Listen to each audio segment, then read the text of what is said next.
एक मुल्क का बादशाह बहुत रहमदिल और नेक था। राया के हक में बहुत अच्छा था। चनाचा तमाम राया इससे मोहब्बत करती थी और इसे खूब दुआएं देती थी। इसी मुल्क के एक दूर दराज गांव में एक किसान रहता था जिसकी ये ख्वाहिश थी कि अपने नेक दिल बादशाह की जियारत की जाए और इसे कोई तोहफा दिया जाए।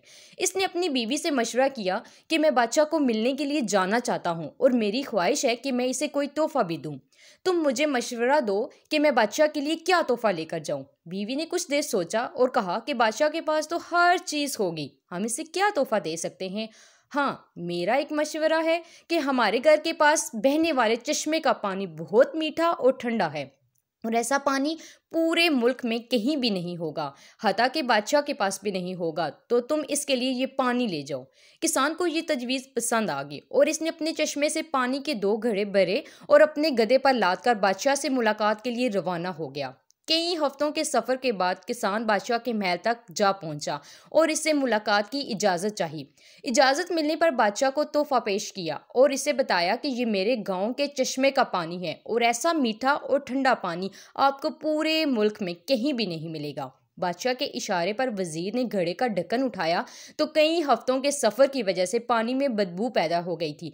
वजीर ने बादशाह की तरफ देखा तो बादशाह ने इसे खामोश रहने का इशारा किया और बा आवाज़ बुलंद कहा कि हम इस तोहफे से बहुत खुश हुए और खजांची को हुक्म दिया कि इस किसान के घड़े को सोने से भर दिया जाए।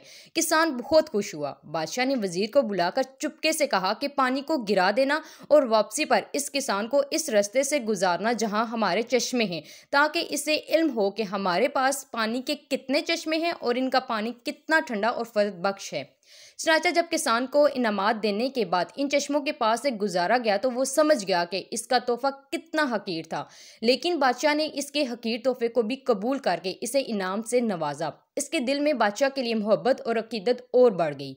तो दोस्तों, हमारी इबादत का भी यही हाल है। हम टूटी फूटी इबादत करते हैं तो हम इसे बहुत अच्छी समझते हैं और अपने मालिक के हजूर पेश करते हैं। इन इबादत की हकीकत मालूम होने के बावजूद हमारा मालिक न सिर्फ इन इबादत को कबूल करता है बल्कि हमें इनाम के तौर पर बेशबहा रहमतों से भी नवाजता है।